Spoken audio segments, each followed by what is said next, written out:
All right, away from that to matters politics, the United Democratic Alliance UDA and Amani National Congress ANC parties have formed a team of seasoned MPs and technocrats to spearhead a merger that will see the two outfits work together as a single formation.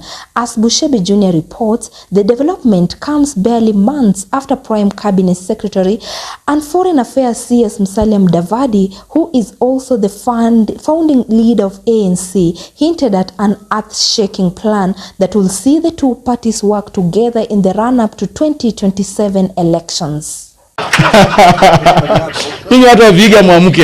President William Ruto's Kenya Kwanza alliance is facing significant internal discord marked by power struggles and factional rifts that threaten to reshape the country's political landscape. When they register, we are registering. When they call for election, we are also going for elections. The tension within UDA extending to Kenya Kwanza is underscored by a series of intricate alliances, personal ambitions, succession politics, and growing dissatisfaction with the party's leadership. The recent developments within Kenya Kwanza point to a complex web of alliances and rivalries. Sitaki kutaja jina, lakini kuna chama hapa mnajua, party leader ni clan moja, secretary general clan moja, woman leader clan moja. Sasa biashara gani hiyo mnadanganyana ati mnaweza kuwa president? President William Ruto's 2022 victory as Kenya's president was largely boosted by the merger of his United Democratic Alliance with smaller parties under the Kenya Kwanza coalition. Now in power, Ruto's plan to get those smaller parties dissolved and have them join the UDA as a single mega political party is in jeopardy. Politician, those two things are the ones that he initiated politically, according to my opinion, politically. Number one, contain Rigathi Gachagua. Number two, initiate the re-election machine. Okay? The re-election machine was to, kill all these other small parties so that they can form one big canoe or one big UDA. It's a Moi style, like the way Mzee Kenyatta did. There was no election. One day people just woke up and the opposition Kadu crossed over to in parliament. By the way, there was no election. Immediately after Ruto assumed power in September 2022, the ruling coalition planned to save or have its affiliated political parties dissolve and join Ruto's party as a single mega party to enhance his chances of re-election in 2027. Mnatoka tu hapo, mnatoka tu kwa kina party leader ni pale, kwa kina woman leader ni pale, kwa kina secretary general ni pale. Mnataka kukua rais wa Jamhuri ya Kenya. Ninyi watu wa Vihiga muamke bana. Sasa chama ikiwa chama ya Vihiga peke yake, na Vihiga ndio the smallest county. Ninyi ndio the smallest. Tena mnakuwa na chama yenu smallest. Sasa hiyo ni sarakasi tu, mnadanganyana. Kwa hiyo sarakasi yenu yote, the end results, one family or two families zina benefit, an entire community mnazama. Why? Sisi tuingie kwa UDA. Insiders and pundits say that each of the three factions appears to be positioning themselves with an eye on securing influence beyond the 2027 presidential elections, when Ruto intends to seek a second term. Long time, Musele has been the heir apparent. He's head and shoulder, like they say, above the rest. He's a king, the prince if you wish. The name he has, the profile. Whether he leaves the party is another story. It is really difficult to find somebody there you can compare with Mudavadi. He's way ahead of the rest. On one side kulikuwa na KANU, on the other side kulikuwa na KADU. KADU ndio ilikuwa sijui opposition. Hakukuwa na election. Wale jamaa waliamka tu siku moja and KADU crossed over to the other side wakajoin KANU and they said Mzee Jomo Kenyatta is the president. There's nobody who elected him. And that is how Kenya began. Okay? And so president knows that the foundation of this country ni hivyo. You need to get these opposition people, anybody, hata kama uko kwa Kenya Kwanza in coalition, we're talking about a political party. We need to get all of them together and form one big party. Okay? One huge party. To enable President, not Mudavadi, to enable President William Ruto win elections in 2027. So mwenye atapewa promise. William Ruto has been imploring Kenya Kwanza affiliate parties to join UDA to form one strong party to face off with other outfits in 2027. Mudavadi readily embraced the idea, but Ford Kenya leader Moses Wetangula, who is also the Speaker of the National Assembly, has been reluctant. Holding a party in the 21st century is wrong, because we are then returning the country to one single system of party, which we removed in 1992. And so we cannot go to the one-party system of 1992 again. Ford Kenya is an old party. It is here to stay. We can only strengthen it the way we are meeting. Nobody has talked to us about this issue of folding Ford Kenya. But even if they talked to us, we shall not fold. And the language is very clear. The Kenya Kwanza Alliance has more than 10 affiliate parties, with UDA dominating with 138 members of parliament, while ANC and Ford Kenya have 6 and 7 MPs respectively. The unveiled team comprises of National Assembly Majority Leader Kimani Ichung'wah and his Senate counterpart Aaron Cheruyot from the UDA side, while the merger between the UDA and ANC comprises of a team from ANC as ANC Secretary General Omboko Melemba of Emuhaya and Party Chairman Kelvin Lunani representing ANC Party. Because politics with parties is about structures and numbers. Yes. We want to get the numbers when you go to negotiating table na vyama tanzu vya Kenya Kwanza, sisi pia tukuwe na sauti. Upon winning the election, Ruto kept his promise of appointing Mudavadi as Prime Cabinet Secretary and Wetangula as the Speaker of the National Assembly, being the senior-most positions after the presidency. This also reaffirmed Mudavadi and Wetangula's positions as the senior political leaders from the Western region. I want, with a lot of gratitude, to thank you for making it possible for all Kenyans to work together. It is your decision, and that of my friend Moses Wetangula, that has given rise to this new paradigm that Kenyans can work together. And I want to use this occasion, my brother, to tell you, we will pay you in equal measure one day. However, Wetangula has particularly been facing opposition from DAP-K party leader Eugene Wamalwa and Trans Nzoia Governor George Natembeya, a move that is threatening to weaken and destabilize Ford Kenya in the Western region.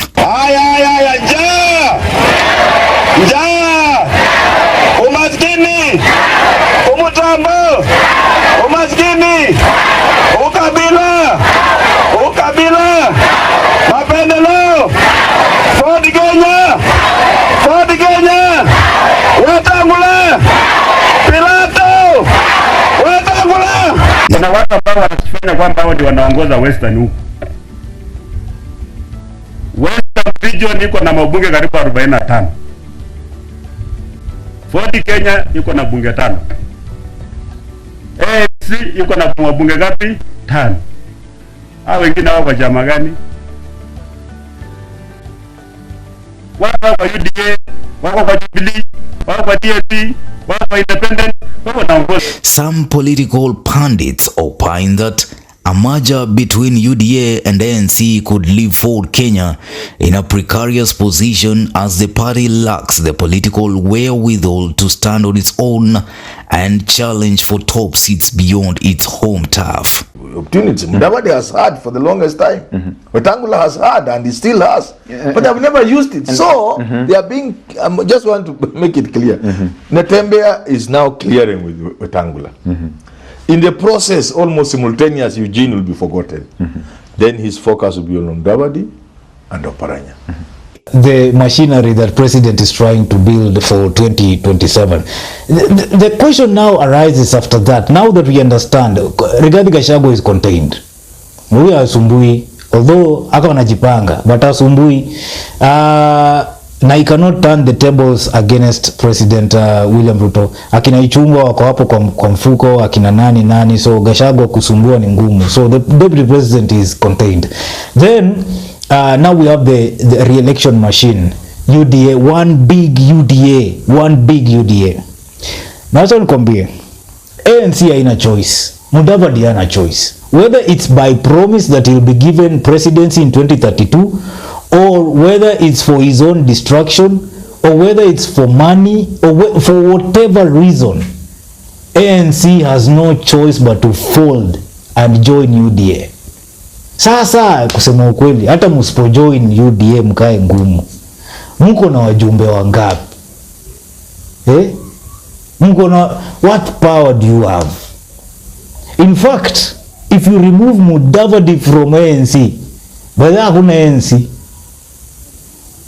While Ruto and Mudavadi have been holding talks and a series of meetings to consolidate Western and Rift Valley support, Wetangula and Gachagua have been doing the same to consolidate Mount Kenya and Western. Mwenye ataambiwa nikitoka tu kwa kiti hivi, nikitoka tu hivi tu 2032 mwezi wa 8, 2032 mwezi wa 8, nikitoka tu hivi, wewe ndio president. Whoever will be given that promise, akina Mudavadi sijui kina nani, watapewa. Promise name mtapewa. But the aim is to form this one political party that will enable him to be re-elected in 2027. So all these other small parties must come together. Already, tension is palpable in Western Kenya between Wetangula and President William Ruto, with reports of potential defections from UDA to Ford Kenya, which could weaken the ruling party in the region. This is not the first time Ford Kenya is facing resistance in its backyard. In the run-up to the 2022 general election, longer-term serving members of the party, that is Eseli Simiyu, then Secretary General, and Tongaren MP, and Wafula Wamunyenyi, then Kandui MP and Ford Kenya Organizing Secretary, staged an internal coup and attempted to oust Wetangula as the party leader. The attempt was thwarted, and they dumped the Lion Party and joined Wamalwa to form the DAPK party, which won a number of seats in Western, including wresting the Trans-Nzoian governor's seat from Ford Kenya's fold. Wetangula and team have been in office illegally. From 2011, there was supposed to be an NDC in 2014 or 2015, but that election was not held. There would have been another NDC in 2019. That also was not held. So 2 consecutive elections have been skipped. In fact, one of the reasons why the National Executive Council dismissed Moses Wetangula was a result of his failure to provide leadership so that the party can hold elections regularly and enhance our democracy. As you are aware, following his dismissal in May last year, he went to court, obtained orders restraining the registrar from effecting changes, and also keeping himself as the leader with the use of court order. Members of Fort Kenya do not recognize Moses Wetangula as party leader. You are aware. When became apparent that the conflict was not being resolved, that there are two leaderships, two groups within the party. Sometime last year, towards the end, and pursuant to the resolutions of the National Executive Council and General Council of 2019, the Secretary General convened a national board, resolutions of the organs of the party. Wetangula again and the group went to court and obtained orders stopping that NDC and election thereafter. We have stayed since then without an election, without an activity. He has enjoyed moving about with the use of the court order as the leader of Fort Kenya. Internally, UDA faces mounting dissent against Secretary General Cleophas Malala. Party members, including former nominated Senator Millicent Omanga, accuse Malala of nepotism and incompetence in party recruitment. Dissatisfaction among traditional party supporters further complicates UDA's leadership landscape. How can the Secretary General of a party of the President convene a meeting in Bungoma and you are asking Wetangula to show what he has brought from the national government? You are asking him to show the number of people he has employed in the national government, and you go ahead to insinuate that the members of parliament across the country who are not within UDA, they will not get development until or not unless they join UDA party. Executive Council of UDA to dismiss one Cleophas Wahungu Malala, who is the acting Secretary General of UDA. Utuambie Malala kome kabisa. Ya aende peke yake huko. Na respect viongozi wetu. Hatutaki mtu mwenye ajui siasa kusema eti sisi Fort Kenya, eti tutoe chama ya Fort Kenya, tuweke wote pamoja tuende kwa nyumba nyingine ya mimi sijui. Sisi tunajua Fort Kenya kama chama ya hapa.